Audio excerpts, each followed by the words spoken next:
Shalom, shalom, j'espère que vous allez bien. Nous sommes le dernier Shabbat avant Pessah 5786, Parashat Tzav, Shabbat Agadol.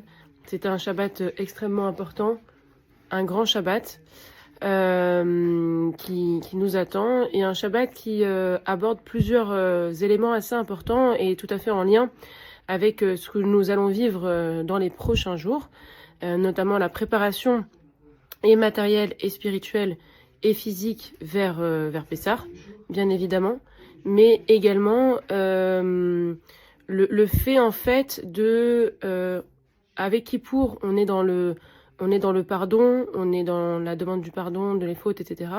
Mais aussi Pessah, c'est aussi tout un travail sur soi-même pour pouvoir en fait enlever ce qu'on avait précédemment. Peut-être entre Kippour et Pessah, des choses qui ont été faites ou des choses qu'on regrette, ou voilà. Mais c'est surtout en fait un travail personnel et intérieur pour pouvoir arriver le soir du Seder complètement libre, complètement en phase avec la sortie de l'Égypte, et passer de très belles fêtes. Alors, je dédie ce cours à la Refoua Shelema de Michel Batester, Hubert Avram Ben Esther, Félix Raïm Ben Leb, Sylvain Yoshua Ben Julie, Bouli Avram Ben Rossa, Yosef Bachana, Chaim Ben Raphaël Yehuda, Eliaou Ben Fortuné Bat Romsa, Shoshana Bat Ureida, Simcha Bat Hana, Nuna Bat Simcha, Vered Bat Shoshana, Shaga Bat Esther, Simcha Bat Rachel, David Ben Rachel, Viviane Bat Emma, Simone Esther Lévi, Dolé Chana Perez, Rachel Bat Phoebe. Je dédie ce cours, Lilou Nishmat, Eliaou Ben Meya, Mazal Biton Bat Soleika, Rav Yosef Aloul Ben David, Gabriel Bedda Ben Yehuda Verachel, Chaim Douya Bar Madeleine, Dan El Kayam, Avraham Ben David, Félix Bar Nissim Veugénie, Aaron Shmuel Ben Shimon Vefreida, Shlomo Alevi, Sacha David Chaim Barud Avraham, Yehuda Ben Mesaouda, ainsi que Sylvie Élise Vida Barouk Batester, Lydia Metsaouda Batester, Marcel Léa Bat Mesaouda, Chaya Janine Chana Batester, Shaninou Bat Rivka Venissim, Ivan Mesaouda Bat Joséphine Flecha, Linda Esther Bat Kamuna, Urida Batester Alevi de Bet Dod, Rachamin Dod Bar Mesaouda, Chana Bat Julitaev de Betakwen, Yitzhak Ba Urida, et Rav David Akwen Bar Chomsa, Raya Bat Parla, Tuvia Bat Yedele, et tous ceux qui sont partis depuis le 7 octobre. Je souhaite également de bons Yeladim pour Sarah Simcha Bracha Bat Rachel, avec l'aide d'Akadosh Baruch Hu, et un bienvenue à bébé Yosef Eliaou Ben Yechiel, Vechana. Un bon zivouk pour Ayala Batia Adassa Bat Simcha, Vered Bat Shoshana, Anal Bat Sipora Rachel, et Léana Bat Simi, ainsi qu'à tous les célibataires. Amen ve Amen. Dans cette parashat Tzav, c'est le moment où Akadosh Baruch Hu s'adresse notamment à Moshe Rabbeinu et à Aaron, et Tzav, c'est-à-dire ordonne. Qu'est-ce que Akadosh Baruch Hu ordonne? Ordonne des lois qui leur appartiennent d'observer en tant que Kohanim, en tant que prêtres, dans le tabernacle. C'est-à-dire notamment faire des sacrifices, d'avoir un feu constant qui doit constamment brûler sur l'autel, constamment, jour et nuit. Et sur ce feu devront être consumés des holocaustes, des graisses des sacrifices, pour la paix, chez l'amim, d'expiation khatat et de faute hacham. Il faudra également consumer la poignée de la fleur de farine prélevée de l'oblation, donc c'est mincha, et de son huile. Donc aujourd'hui, la prière de mincha a remplacé ce sacrifice parce que nous n'avons plus le temple. Les Kohanim consommaient aussi la viande des sacrifices, ainsi que les restes des oblations. Le sacrifice de paix est consommé par celui qui l'a offert, sauf pour certaines portions qui reviennent aux prêtres, et la viande sainte des offrandes ne peut être consommée que par des personnes rituellement pures. Donc voilà. Donc, en fait, ce qui est intéressant ici, c'est plusieurs éléments sur lesquels on va s'arrêter. C'est la question du feu perpétuel. C'est la question de l'amour pour Akadosh Baruch Hu. C'est la question de l'expiation. Et donc, dans ce cours, nous allons voir que, à travers Tzav, c'est l'amour qui est employé et qui est développé. Et donc, on va voir en quoi est-ce que l'amour est un feu puissant, éternel et plus fort que tout. On voit donc que la parashat Tzav nous parle des sacrifices. Akadosh Baruch Hu dit un feu continuel sera entretenu sur l'autel et il ne devra point s'éteindre. C'est-à-dire que dans cet autel, c'est la question des sacrifices. Mais en fait, c'est pas une question de sacrifice. C'est-à-dire que ça dépend la manière dont on perçoit les choses. C'est un effort que d'amener des offrandes, que de les offrir à Akadosh Baruch Hu. Mais est-ce que ces efforts, on le voit de manière positive ou négative. C'est-à-dire que si c'est quelque chose qu'on le fait bélève de tout son cœur, avec joie, avec simcha, avec amour, alors ça sera pas un sacrifice, ça sera plutôt un don de soi. Alors que si on le voit que c'est difficile, etc., alors oui, là, ça peut devenir un sacrifice. Mais pareil, c'est que des fois, on a l'impression que le judaïsme, c'est pas quelque chose tous les jours d'évident. D'accord, ça demande un travail personnel, ça demande un travail de toute une vie. Me dire que, bien sûr, que le judaïsme est Baruch Hashem, c'est de la joie, c'est de l'amour, c'est tout ce que l'on veut, mais ça demande aussi un travail sur soi pour avancer, pour s'élever, pour se détacher de certaines habitudes. S'habiller sniout dès la première fois, c'est pas forcément quelque chose d'évident. Déjà, ça passe par une éducation, ça passe par de l'apprentissage. Manger strictement cachère aussi, c'est des choses qui demandent, et que même si on croit manger cachère, il y a toujours des règles de halachot qui se rajoutent et qui fait que chacun a son niveau, mais on peut toujours avancer, en fait, on peut toujours faire bien. Personne n'arrive au maximum, en fait, de ses capacités parce que la Torah est éternelle. Donc, on passera sa vie à avancer. Mais des fois, en fait, le feu que l'on parle, c'est pas ce que ça représente pour nous, mais c'est vraiment l'amour d'Akadosh Baruch Hu. C'est-à-dire, une autodiscipline n'est pas suffisante. C'est-à-dire, si on s'autodiscipline seulement, mais qu'on n'a pas la signification derrière, on n'a pas l'amour, etc., on n'y arrivera pas. Par contre, si on le fait parce qu'on en a envie, parce qu'on comprend l'amour que ça représente, parce que on veut le faire pour Hachem, etc., et qu'on comprend dans toute sa sphère l'élément qu'on veut mettre en place, alors là, on pourra faire. Alors, on y a écrit, bien sûr, dans la Torah, fais et après tu comprendras. Bien évidemment, parce que ça passe par l'éducation et par une expérience et par une habitude au fur et à mesure. Mais on peut le faire que si on le fait avec amour. Et c'est pour ça que la Torah nous conseille d'alimenter un feu qui brûle constamment, c'est-à-dire alimenter ce feu qui nous permet d'être toujours plus proches et en lien avec Akadosh Baruch Hu. Et en fait, c'est ce feu-là, cet amour-là, qui permet de dissiper les combats, les doutes, la négativité qu'on peut avoir envers soi. Parce qu'il y a deux manières de travailler nos dysfonctionnements intérieurs, puisque les sacrifices, ils étaient faits aussi justement pour éliminer, fallait bien sûr les apporter, etc. Donc ça demandait un travail personnel, mais aussi éliminer ces dysfonctionnements intérieurs. Soit on est concentré que sur ses défauts, et dans ce cas-là, on ne verra que le négatif. Et c'est une approche très frontale qui peut emmener une dépression. C'est-à-dire, pourquoi une dépression? Parce que d'un coup, on nous enlève quelque chose, ou d'un coup, c'est fait trop rapidement. Et donc, le corps ne comprend pas, l'esprit ne comprend pas, le cœur, l'âme ne comprennent pas, et pouf, d'un coup, c'est trop fort. Ça peut que aggraver le problème. Ou au contraire, on peut prendre les choses avec amour, avec tendresse, avec tranquillité, avec progressivité, avec progression, avec progression. Et c'est-à-dire avoir un amour de soi, un amour de Dieu et un amour de la Torah. L'amour de soi, c'est quelque chose qui est très long à acquérir. C'est pas quelque chose qu'on a. Il y a certaines personnes qui ont confiance en elles, comme ça, c'est inné. Et il y en a d'autres personnes pour qui ça s'apprend. Et ça peut prendre du temps. Donc, c'est-à-dire que au lieu de tout, et on voit que ça, c'est une éducation qu'on doit le faire avec soi-même. Cette éducation, on le voit déjà à travers les enfants. Lorsqu'un parent est trop dur avec ses enfants et qu'il dit faut pas faire ci, faut pas faire ça, ne fais pas ci, ne fais pas ça, il lui dit c'est péché, c'est ci, c'est ça, l'enfant il va se frustrer au fur et à mesure parce qu'il va ne recevoir que de la négativité en lui.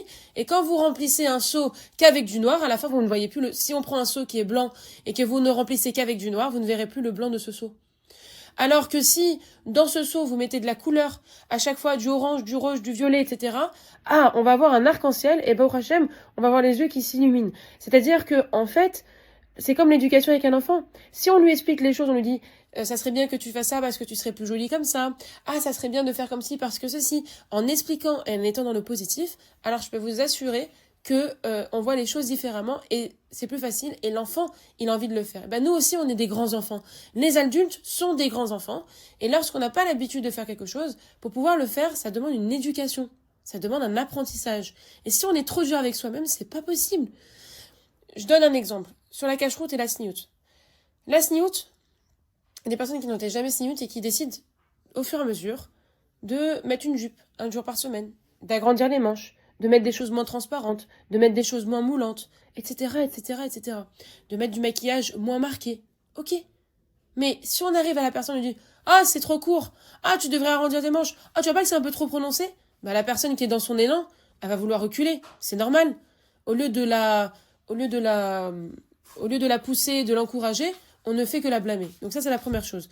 Pareil pour la cache-route. On peut pas tout faire du jour au lendemain. C'est impossible. On n'est pas parfait. On n'est pas parfait. Ça demande un apprentissage. Donc, quand quelqu'un ne fait pas ce qu'il faudrait faire, on ne le blâme pas. On l'encourage à faire. On lui explique la chose. Parce qu'on est qui, nous? On n'est personne pour juger dans ce monde-là. On peut représenter un modèle, bien évidemment. On peut représenter, comme un rabbin, par exemple, ça représente un modèle, bien sûr, par rapport à la loi. Mais une personne qui est censée, elle ne va pas blâmer la personne. Elle va vraiment passer par la communication pour que ça puisse rentrer, que la personne puisse écouter et que le son aille jusqu'au cœur et jusqu'à l'âme. L'autre élément, c'est que lorsqu'on aime la vie, lorsqu'on aime les autres, lorsqu'on aime soi-même, on est moins accablé par nos propres insuffisances.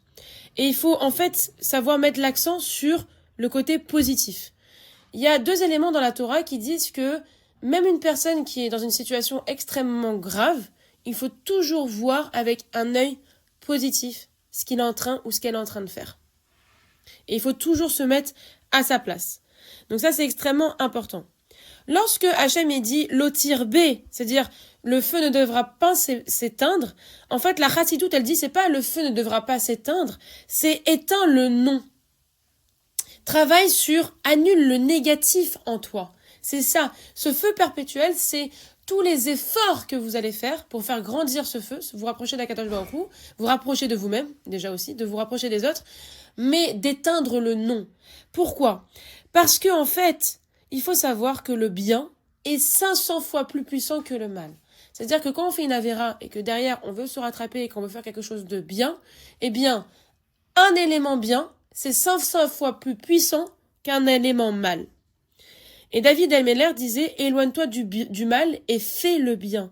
C'est-à-dire que s'éloigner du mal, c'est une chose, mais derrière, on doit s'évertuer à faire du bien, à nous transformer, à être présent pour les autres, à écouter les autres. Bien sûr, pas toujours avec un din, c'est-à-dire ne pas s'annuler soi-même. Mais c'est tout le message de Shabbat Hagadol. Là, on est dans le Shabbat avant Pessah. Pessah, bien évidemment, c'est des préparations. Il faut nettoyer la maison, et même si on n'est pas à la maison pendant Pessah, il faut faire un minimum. Pourquoi? Parce que c'est pas juste l'élément physique de se débarrasser du chametz physique, c'est surtout de se débarrasser du chametz spirituel et intérieur. Pessah, déjà il y a eu Purim, déjà il y a eu tous les miracles, et Baruch Hashem, on prie pour Israël, pour qu'il y ait une victoire totale, qu'il puisse passer de bonnes fêtes de Pessah dans la joie, dans la simcha, sans aucune alerte, etc. Bezrat Hashem, amen ve amen. On est aussi Pessah, c'est aussi la possibilité de la venue de Eliyahu, du Mashiach. Donc on va ouvrir nos portes, on va l'inviter. Donc Bezrat Hashem, qu'on ait la révélation d'Akadosh Baruch Hu, nous envoie Mashiach, amen ve amen, ainsi que la Géoula. Et il y a tout un travail en fait pour Pessah. C'est un travail important, intérieur. Le feu de ces holocaustes, on va le retrouver dans le Pessah parce que Akadosh Baruch Hu, c'est quoi? Pessah, c'est-à-dire, quand on va dire Pessah, c'est ça. C'est qu'Akadosh Baruch Hu nous demande le sacrifice de l'agneau pascal. Cet agneau pascal qui représente tant de choses. J'aurais pas le temps de tout développer ici. Mais c'est-à-dire qu'il y a la question du sacrifice pour pouvoir s'éloigner justement de l'Égypte, de pouvoir s'éloigner de Avodah Zara, de pouvoir se rapprocher d'Akadosh Baruch Hu, c'est de laisser ce qu'il y avait au passé, de profiter du présent et de préparer son avenir. Et ce qui est assez important, et ça je voudrais souligner ça, on dit que le sage tombe 7 fois et se relève. Des fois, depuis Kippour, on prend des bonnes résolutions et des fois on n'arrive pas à les tenir tout de suite. Ce n'est pas grave. Persévérer. Nul n'est parfait. Tout le monde tombe. Tout le monde a des moments de faiblesse. Ce n'est pas grave. Le plus important, c'est d'avoir conscience et de se relever après ça ça prendra le temps que ça prendra, mais ça finira par arriver. Et ça, c'est grâce à l'amour d'Akadosh Baruch Hu, qui est un amour infini. Si Hachem n'était pas amour, et s'il n'était pas miséricorde, je peux vous assurer qu'il n'y aurait plus personne sur cette terre. Parce que malheureusement, nous ne sommes pas des êtres parfaits. C'est comme ça, c'est Hachem, il nous a envoyés sur terre. Les anges, les Mélachim nous ont un petit peu jugés à ce moment-là. Ils ont dit, mais pourquoi tu envoies sur cette terre des gens qui sont capables d'avoir le libre arbitre? Mais justement, c'est là toute la force de ce monde. C'est qu'on a le libre arbitre, le choix de faire le bien et le mal, ou le mal, et de toujours choisir le bien. Et ben là, c'est la même chose. C'est-à-dire que ici, on se prépare à enlever son chametz intérieur. On travaille pour enlever son chametz intérieur, le laisser de côté, Travailler pendant ces derniers jours-là jusqu'à Pessah, de faire un point comme vous le faites avant Kippour. Qu'est-ce que j'ai fait de bien, qu'est-ce que j'ai fait de mal, comment est-ce que je peux avancer. Il y a plein de ségoulottes aussi de Pessah que je vous enverrai, mais Hashem d'ici mardi ou mercredi. Mais il y a plein de ségoulottes de Pessah à faire pour avancer, pour se tranquilliser et de prendre et de jeter à la poubelle, de jeter à la mer tout ce qui vous incombe, tout ce qui vous cause du souci, pour arriver en table de Pessah au Seder, chanter de tout son cœur Manishtana, de chanter cette libération et Bezrat Hashem avec que des bonnes nouvelles. Shabbat Shalom, et n'oubliez pas, Shabbat Hagadol, c'est très important. C'est aussi important que le Shabbat Teshuvah avant Kippour, Shabbat Hagadol, il est bon d'aller à la synagogue. Alors je souhaite Shabbat Shalom, que des bonnes choses, que nos anges nous protègent et qu'on ne soit que dans des smachot. Amen, Amen.